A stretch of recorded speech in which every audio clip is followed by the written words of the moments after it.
Hey guys, happy Sunday to everybody. We've got little Monroe here, and she's hanging out in her pod today, and she's looking cute as ever. She's got a really sweet outfit on that's still an outfit, but it's very cuddly and cozy per the weather outside and the fact that we're in like a winter wonderland.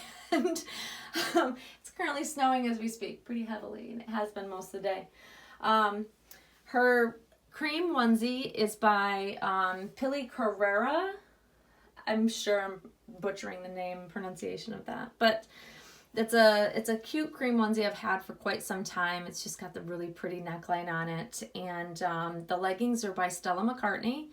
They're just a pretty mauve and pink stripe with a little bee motif sewn into the feet, and I love footed leggings this time of year. It's a perfect type of weather for something like this for her to be in. And so I wanted to take her out of pajamas because I had her in a sleeper, but I wanted to also keep her cozy but put her in a real outfit.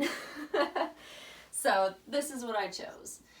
But the reason why I'm coming on today is I'm sitting here debating. It's like, here we go again.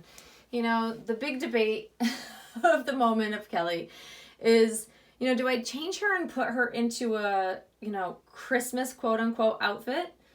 Or do I just keep her in what is comfy and cozy? And that sparked a lot of thoughts in my brain because this is how my brain works. And I thought, what a great topic to revisit. And so here we go again. I'm going to talk about something I've talked about, several times over the years, but it is something that I think is important enough to, that bears repeating, I guess. And the reason why me thinking of do I change her, do I not change her, what it sparked is really, our thoughts on the amount of handling that we do with our silicones. I've talked about this topic, like I said, multiple times over the years on my channel. Some people really don't like hearing repetitive things. If they've followed me for a number of years, they find that it gets repetitive, of course. But the reason why I want to address it is because I know that there are a lot of new collectors out there. There are also seasoned collectors that have just now gotten into collecting silicones. And I still get so many questions from people all the time asking questions about silicone care, about can I do this with it? Is it safe to do this with it? And, the biggest one is bathing. That's the biggest one I get a lot of questions on. And I try to refer them to older videos, but it's harder and harder to really go back because I have so many videos on my channel that it's very difficult to find. Even when you're looking, I know where to find it because I know I've talked about it. But for newcomers that are just learning to navigate social media, YouTube, people don't know how to really go back and find older videos. So, hence why I wanted to talk about it again. And I'm going to share with you my thoughts on it because the longer I have one doll, and I'm referring to Monroe, I've had her for 2.5 years now, which is the longest I've ever held on to any silicone doll ever. The fact that she's still with me and I'm still so attached to her after 2.5 years, it speaks volumes, but it does beg the question in my brain, as I handle her, as I continue to handle her and change her and hold her and enjoy her, is that worry in the back of my mind that if I overhandle her, if I change her too often, that will I damage her? Will I wear her out, so to speak? And there are many mindsets on this. There's different thoughts from different types of collectors, but I'm going to share my view from an OCD type of collector. That's the type of collector I am. There's always that part of me that I'm always thinking about how to care for her in the most gentle way so that I can, keep her intact. I want to keep her as perfect as I possibly can for as long as I possibly can. And so with that being said, I will tell you there's nothing wrong with her. She does not have any damage to her. She doesn't have shiny spots. She doesn't have any issues whatsoever. But the longer I have her, I also know the chances are that she could have a slight repair needed on her, or she may develop shiny spots on those, areas on her, like the hands tend to be a big place where like the matting tends to wear off because we're constantly pulling clothes over them and handling that area a lot. There are just certain spots on a silicone doll's body that will definitely show wear quicker than others because of the way we dress them, and those are the rub spots, so to speak. So those are the things I'm always thinking about. It's also why I still cover her hands with hand mitts when I am dressing her. Some people think that it doesn't look realistic. I've had comments that, why do you do that? It's not what you would do with a real baby. It's because this is not a real baby, you know? This is a work of art that I want to cherish and keep intact. And so I am that kind of collector that always is thinking that every time I handle hers, I'm trying to handle her with care, with the utmost care. And some people think I take it too far. That's been also told to me in comments in my videos. And that's okay for you to think that way, because my style of collecting and the things I think and worry about are not necessarily what the broad spectrum of other collectors may think about how they should enjoy their dolls. And I've also stated that these are only my thoughts and my feelings on it. But there is truly no way, no wrong way, no right way to collect and enjoy your dolls. That's why we're all so different. But coming from the mind of an OCD person, I like to share these things because I think of things sometimes that other collectors don't, that maybe they should bear in mind. And that being the longevity of a beloved doll. You know, the moment may come at some point in time where I do have to make a repair on her. And if something ever happens to her, or if she's damaged in any way due to me handling her, I'm going to be devastated. You know, I've had dreams about having this doll fall apart. That's the extent of how much I care about this doll. I'm very bonded to her in a way that I've not been super bonded with any other doll. Minus maybe my, Amy Webb, which is, some of you know who she is, some of you don't. But she's a very iconic doll that I have that is a one-of-a-kind clay doll. And will never leave my nursery. But she's very special in a whole nother way. But it comes back down to really, why did I buy a silicone doll if I'm afraid to handle her? Well, that has been asked, and so I'm going to answer. I'm not afraid to handle her. I enjoy Monroe quite regularly. I am not afraid to pick her up and hold her. I'm not afraid to change her. I'm not afraid to really thoroughly enjoy her. But there are limits to how I will enjoy her. And the limits are that I will never bathe this doll. She's never seen water. I won't wash her hair. There's no need to. She's not dirty. I do not feed her.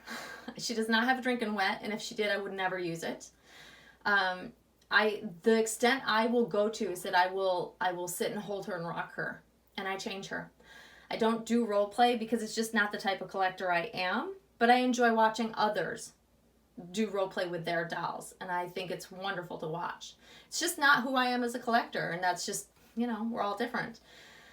And the reason is not just because I don't want anything to happen to her. It's not that type of collecting. That's just not me. I am one who likes to hold and rock my babies. But I'm not one to have to feel like I need to feed them or, all of that stuff. It's not my cup of tea. But I love watching others do it. That's the thing, is even though I don't like to do it myself, I love watching others do it. I have several friends that enjoy doing the drinking wets. The drinking wet feedings where they will feed them, change them on camera, and it's wonderful to watch. It's very soothing. It's just not anything I will do myself.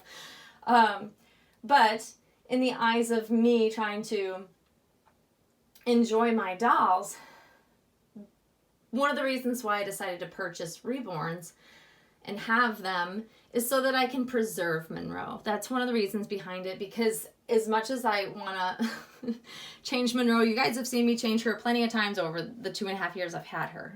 She's got every cute outfit under the sun. She's quite a little fashionista, as many of you have said. But I also know that the longer I have her, the chances of, something happening to her if I continue to change her constantly are great. It's bound to happen as she ages, as I hold her, as I change her, as I do all the things I do with her.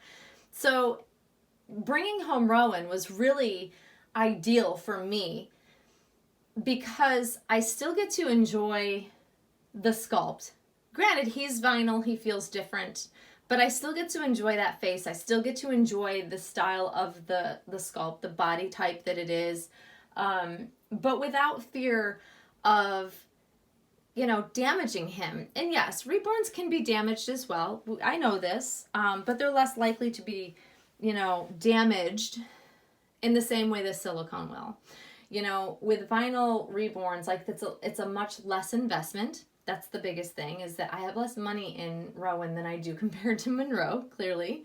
And so if he needed a touch up, or if he needed to be rematted or varnished, if he loses hair, which I don't think he will, it's sealed, there are different ways I could handle getting him spruced up. Whereas with Monroe, it's a much bigger deal. It's a huge process to try to make repairs to, especially with paint or matting. It's a big process, versus I'd take the risk with a reborn that I wouldn't want to take the risk with Monroe. That's it, plain and simple. And those are the things that I think about as I move forward with my collection. Being able to have a reborn to be able to handle regularly is really wonderful for me, especially now that I have a boy in my collection. So I have a boy and a girl reborn, so I can thoroughly enjoy the dressing process, the putting together outfits more regularly. And I don't have to stress or worry that I'm overhandling Monroe. That's really the biggest thing. And I think that's also why I chose to really rediscover reborns, because I'm it's like a newly exploring the love of reborns. I didn't have a reborn for quite some time, honestly, because I was so enthralled with Monroe and happy with her. But now, as she's, 2.5 years old, I want to handle her less. And like I said, she's perfect. She doesn't have any issues. She doesn't have any of those things that I would worry about at this point in time, but I want to keep her that way. I will still continue to change her and put things on her. It's just going to be less frequent. That's what I have Rowan for, and I'm enjoying that. It's one of the things that I have so embraced, is having this baby boy, building a wardrobe, knowing I can enjoy him thoroughly, change him regularly, and I'm not going to stress about it, because if something were to happen to him, I'd be less freaked out. I can get him fixed easier than I can get Monroe fixed, and same with Eloise. Although Eloise has been in the same outfit for quite some time because I just happen to love it. There's always that factor as well, First world problems. Do we change our dolls or do we not, But it's just the type of collector I am. So I always like to just kind of revisit for those that are new, that have just discovered my channel or just started following and learning about, silicone dolls versus reborns. There are many differences. We enjoy both. I enjoy both. But when I'm thinking of longevity, I definitely am always thinking about how I can keep my dolls in really good condition, especially my silicone doll, She means the world to me. If you guys hadn't learned that by now, you probably are figuring it out. Like, this is a long time to have one baby doll.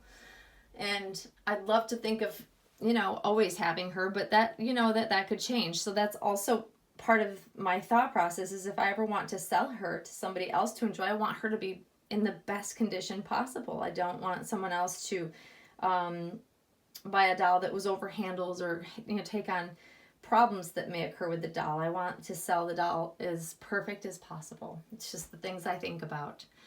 And yes, I still enjoy her. Look at her. She's so cute. I never tire of that face, you guys. I never tire of that face. I really don't. I just think she's so sweet. And Rowan has that same similar face, but yet different. I'm enjoying his little face too. So yeah, those are just things that I like to revisit. And my apologies if it annoys people that I talk about the same topic you may have heard on my channel previously. But I'm discovering that there are new people that stumble on my channel all the time. And so I want to keep those collectors in mind so that I can continue to educate and share. Sorry, I'm fussing with the blanket. I want to continue to educate and put out good information for people to think about, that something they may not have, that had not occurred to them, but maybe should be thinking about, because most of us do buy and sell. How frequently depends on the collector. Depends on, if you found a dream baby quicker than, others have. Yeah, I've just learned over the years that my type of collecting is that I need things to be kind of perfect, in order. I have a place for everything, which is why it's killing me that I have wrapped Christmas presents in my space in here. It's like, overgrown with presents. Can't wait for Christmas to get here so I can get the presents out of here. But that's just the type of collector I am. And so I love hearing how different collectors enjoy their dolls. I think it's really important to embrace how everybody enjoys their doll. I think people they have this thought that I look down on people that role play, handle their dolls regularly, change their dolls regularly, bathe their dolls, do all of that. I don't. It's just a matter of me sharing my opinion of it, and my feelings on it, because I think it's great to hear all aspects of collecting. It's the wonderful world of this hobby, is that we're all so different, and I enjoy seeing everybody enjoy their dolls in every way. Like I said, I have several friends that actually love to role play, and then I have some friends that have the same thought process as me, and they're not into the role play, but they certainly enjoy watching it, so it's the fun of the hobby. It's, we're here to inform one another and try to help those out as they're learning about the dolls, in talking about pitfalls of the hobby, all of that stuff.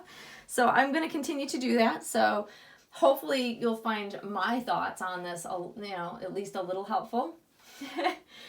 I try to be informative as possible and helpful as possible, because I've experienced having a doll fall apart before my very eyes very early on.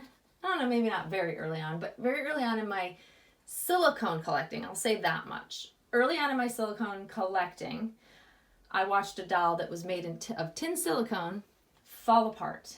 Literally. Don't even have to touch the doll and she would literally start to disintegrate. It was the most awful experience because she was a very expensive doll. She was a full body silicone.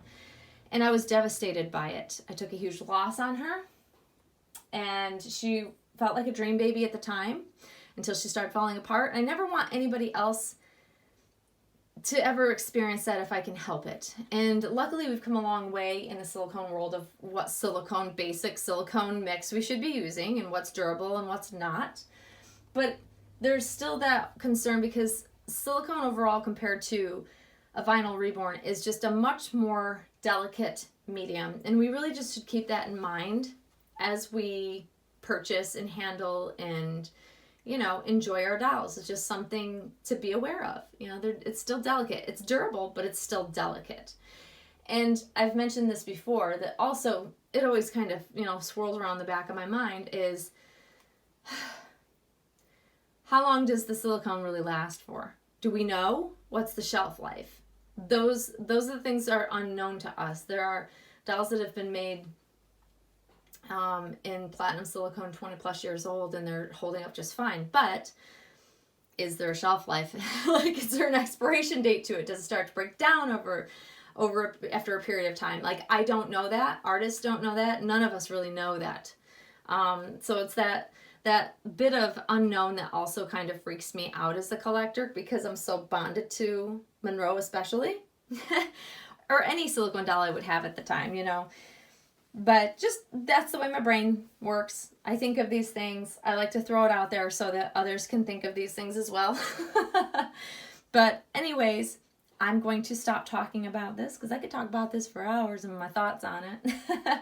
But I will spare you guys. We're coming up to 20 minutes. So I hope you all are doing wonderful. I hope you're all staying healthy and safe. Christmas is very soon, and I'm going to be glad to have that over with. I'm praying that my daughters, they'll be the only two coming to my house this year, which is a big difference from every other year. I'm hoping they stay healthy and safe as well so that I can see them on Christmas Day. And it's going to be a low-key Christmas this year, so I'll actually be able to get into the nursery and spend some time in here if I decide to. So I hope you all enjoy the rest of your Sunday, and we will all see you soon. Thanks for watching, guys. Bye-bye.